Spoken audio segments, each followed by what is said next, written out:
ॐ पवित्रे स्थो वैष्णव्यो सवितुर्वप्रसवा उत्पुनाम्य छिद्रेण पवित्रेण सूर्यस्य रश्मिभिः देवीरापो अग्रे गवो अग्रे पुवोग्र इम मध्ये यज्ञं नवताग्रे यज्ञपतिं सुधातुं यज्ञपतिं देवयम्।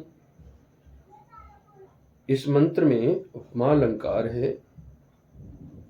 जो पदार्थ संयोग से विकार को प्राप्त होते हैं वे अग्नि के निमित्त से अति सूक्ष्म परमाणु होकर वायु के बीच रहा करते हैं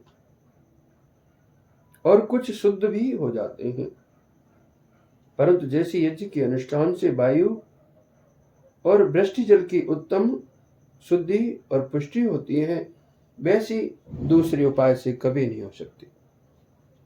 इसे विद्वानों को चाहिए कि होम क्रिया और वायु अग्नि जल आदि पदार्थ व शिल्प विद्या से अच्छी अच्छी सवारी बना के अनेक प्रकार के लाभ उठावे, अर्थात अपनी मनोकामना सिद्ध करके औरों की भी मनोकामना सिद्ध करे। जो जल इस पृथ्वी से अंतरिक्ष को चढ़कर वहां से लौटकर फिर पृथ्वी आदि पदार्थों को प्राप्त होते हैं वे प्रथम, और जो मेघ में रहने वाले वे दूसरे कहते हैं। ओम युष्मा इंद्रो व्रणीत व्रततुरे यूयम इंद्रम व्रणीध्वम व्रततुरे प्रोक्षिता स्थ अग्नये त्वा जुष्टं प्रोक्षाम्यग्नि सोमाभ्यां त्वां जुष्टं प्रोक्षामि देव्याय कर्मणे सुन्दध्वं देव्यज्ञयाय यद वसुधा परा जग्नुरिदं वक्षत शुद्धामि। परमेश्वर ने अग्नि और सूर्य को इसीलिए रचा है कि वे सब पदार्थों में प्रवेश करके उनके रस और जल को छिन्न भिन्न कर दें, जिससे वे वायुमंडल में जाकर फिर वहां से पृथ्वी पर आके सबको सुख और शुद्ध करने वाले हों। इससे मनुष्यों को उत्तम सुख प्राप्त होने के लिए अग्नि में सुगंधित पदार्थों के होम से वायु और वृष्टि जल की शुद्धि द्वारा श्रेष्ठ सुख बढ़ाने के लिए प्रीतिपूर्वक नित्य यज्ञ करना चाहिए, जिससे इस संसार के सब रोग आदि दोष नष्ट होकर उसमें शुद्ध गुण प्रकाशित होते रहे। इसी प्रयोजन के लिए मैं ईश्वर तुम सबों को उक्त यज्ञ के निमित्त शुद्ध करने का उपदेश करता हूं कि हे मनुष्यों, हम लोग परोपकार करने के लिए शुद्ध कर्मों को नित्य किया करें तथा उक्त रीति से वायु अग्नि और जल के गुणों को शिल्प क्रिया में युक्त करके अनेक यान आदि यंत्र कला बनाकर अपने पुरुषार्थ से सदैव सुख युक्त हो। ओम शर्मा सुबधूत रक्षो बधूतारातयोदित्यास्त्वगसि प्रतिहित्वादित्य वेतो अद्रिरशिवानस्पत्यो ग्रावास पृथुबुध्न प्रतित्वादित्यास्त्वग्नि वेतो। ईश्वर मनुष्यों को आज्ञा देता है कि तुम लोग शुद्ध और विस्तार युक्त भूमि के बीच में अर्थात बहुत से अवकाश में सब ऋतुओं में सुख देने योग्य घर को बना के उसमें सुखपूर्वक वास करो तथा उसमें रहने वाले दुष्ट स्वभाव युक्त मनुष्य आदि प्राणी और दोषों को निवृत्त करो। फिर उसमें सब पदार्थ स्थापन और वर्षा का हेतु जो यज्ञ है उसका अनुष्ठान करके नाना प्रकार के सुख उत्पन्न करना चाहिए, क्योंकि यज्ञ से के करने से वायु वृष्टि जल की शुद्धि द्वारा संसार में अत्यंत सुख होता है। ओम अग्निस्तनूरशिवाचो विसर्जनः देवभीतये त्वा गृह्णामि बृहद्ग्रावास्य वानस्पत्य सहितं देव्यो हविस्समीस्व सुसमे समीस्व हविष्कृदेहि। सब मनुष्य वेद आदि शास्त्रों के द्वारा यज्ञ क्रिया और उसका फल जान के शुद्धि और उत्तमता के साथ यज्ञ को करते हैं तब यह सुगंधी आदि पदार्थों के होम द्वारा परमाणु अर्थात अति सूक्ष्म होकर वायु वृष्टि जल में विस्तृत हुआ सब पदार्थों को उत्तम करके दिव्य सुखों को उत्पन्न करता है। जो मनुष्य प्राणियों के सुख के अर्थ पूर्वक 3 प्रकार के यज्ञ को नित्य करता है, उसको सब मनुष्य हविष्कृत अर्थात ये यज्ञ का विस्तार करने वाला उत्तम मनुष्य है, ऐसा बारंबार कहकर सत्कार करे। ओम कुक्कुटोऽसि मधुजिभ्य स्मूर्जमावद त्वया भय संघात संघातम जेस्म वर्ष वृद्धमसि प्रतित्वा वर्ष वृद्धम वेत्तु परापूत रच्छ परापूता अरातयो अपहितरच्छो वायुर्वो विविनुक्तु देवो वा सविता हिरण्यपाणि प्रतिगृभणा त्वच्छिद्रेण पाणिना। इस मंत्र में श्लेषा अलंकार है।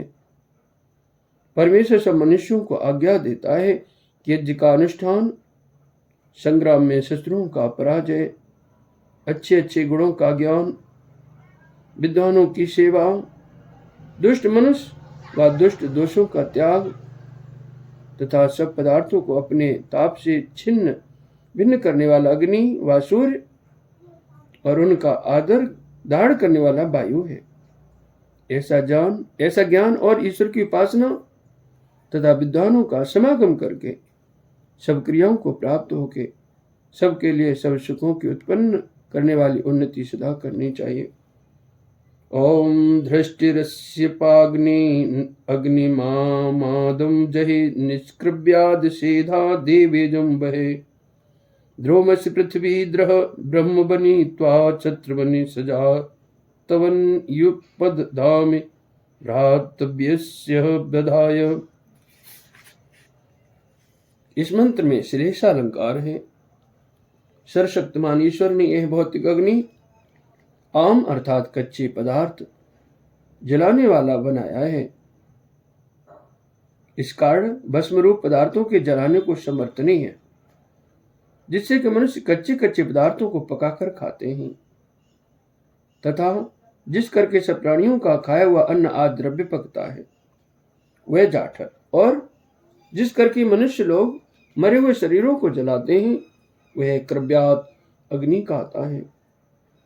जिससे दिव्य गुणों को प्राप्त कराने वाली विद्युत बनी है तथा जिससे पृथ्वी का धारण और आकर्षण करने वाला सूर्य बना है, और जिसे वेद विद्या के जानने वाले ब्राह्मण व धनुर्वेद के जानने वाले क्षत्रिय व सब प्राणी मात्र सेवन करते हैं, तथा जो सब संसारी पदार्थों में वर्तमान परमेश्वर है वही सब मनुष्यों का उपास्य देव है, तथा जो क्रियाओं की सिद्धि के लिए भौतिक अग्नि है यह भी यथा योग्य कार्य द्वारा सेवा करने के योग्य है।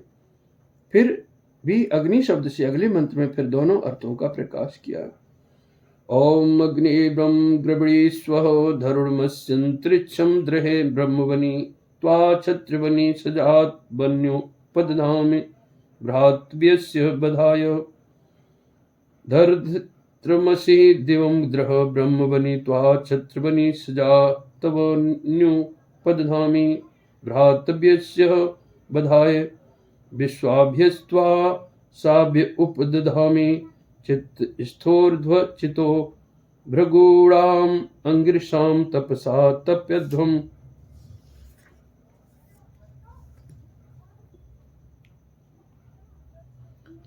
दूसरा भी अर्थ करते हैं। इस मंत्र में श्लेषा अलंकार है। ईश्वर का यह उपदेश है कि हे मनुष्यों, तुम विद्वानों की उन्नति तथा मूर्खपन का नाश व सब शत्रुओं की निवृत्ति से राज्य बढ़ाने के लिए वेद विद्या को ग्रहण करो तथा वृद्धि का हेतु अग्नि व शव का धारण करने वाला वायु, अग्नि में सूर्य और ईश्वर इन्हीं सब दिशाओं में व्याप्त जानकर यज्ञ सिद्धि व विमान आदि यानों की रचना धर्म के साथ करो तथा इनको सिद्ध करके दुखों को दूर करके शत्रुओं को जीतो। इसके अनंतर ईश्वर ने यज्ञ का स्वरूप इसके अंग अगले मंत्र में उपदेश किए हैं।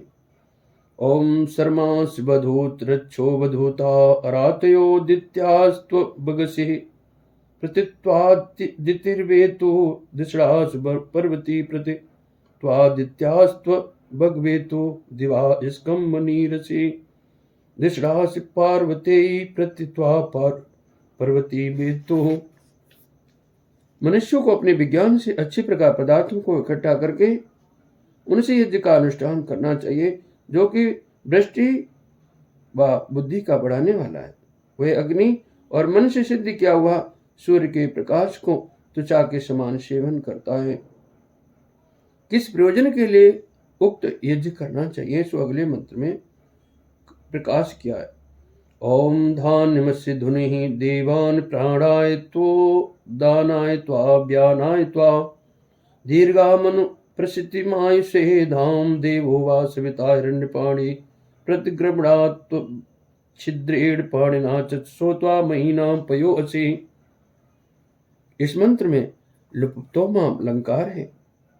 जो यज्ञ से शुद्ध किए हुए अन्न, जल, पवन आदि पदार्थ हैं, वे सब की शुद्धि, बल, पराक्रम, दृढ़ दीर्घ आयु के लिए समर्थ होते हैं। इससे सब मनुष्यों को यज्ञ कर्म का अनुष्ठान नित्य करना चाहिए तथा परमेश्वर की प्रकाशित की हुई जो वेद चतुष्टयी अर्थात चारों वेदों की वाणी है, उसके प्रत्यक्ष करने के लिए ईश्वर के अनुग्रह की इच्छा तथा अपना पुरुषार्थ करना चाहिए। और जिस प्रकार पुरुषार्थी मनुष्यों पर ईश्वर कृपा करता है, वैसे हम लोगों को भी सब प्राणियों पर नित्य कृपा करनी चाहिए। अर्थात जैसे अंतर्यामी ईश्वर आत्मा वेदों में सत्य ज्ञान तथा सूर्य लोक संसार में मूर्तमान पदार्थों का निरंतर प्रकाश करता है, वैसे हम सब लोगों को परस्पर सबके सुख के लिए संपूर्ण विद्या मनुष्यों को दृष्टिगोचर करा के नित्य प्रकाशित करनी चाहिए और उनसे हमको पृथ्वी का चक्रवर्ती राज आदि अनेक उत्तम उत्तम सुखों को उत्पन्न निरंतर करना चाहिए। ओम ओम देवस्य त्वा सवितुः प्रसवे अश्विनो बाहुर्भ्यां पूषो हस्ताभ्यां संवपामि समहा ओषधिभिः समोषधयोरसेनः संरेवतीर्जगति प्रच्यन्ता सम मधुमती मधुमतीर्मधुमीत प्रचन्ताम्। विद्वान मनुष्यों को ईश्वर के उत्पन्न किए हुए सूर्य से प्रकाश को प्राप्त हुए इस संसार में अनेक प्रकार से संप्रयुक्त करने योग्य पदार्थों को मिलाने के योग्य पदार्थ से मेल करके उक्त 3 प्रकार के यज्ञ का अनुष्ठान नित्य करना चाहिए। जैसे जल अपने रस से औषधियों को बढ़ाता है और वे उत्तम रसयुक्त जल के संयोग से रोग नाश करने से सुखदायक होती हैं, और जैसे ईश्वर कारण से कार्य को यथावत रचता है तथा सूर्य सब जगत को प्रकाशित करके निरंतर रस को वेदन करके पृथ्वी आदि पदार्थों का आकर्षण करता है तथा वायु रस को धारण करके पृथ्वी आदि पदार्थों को पुष्ट करता है, वैसे हम लोगों को भी यथावत संस्कार युक्त संयुक्त किए हुए पदार्थ में विद्वानों का संग विद्या की उन्नति से होम शिल्प कार्य रूपी यज्ञों से वायु वर्षा जल की शुद्धि सदा करनी चाहिए। ओम।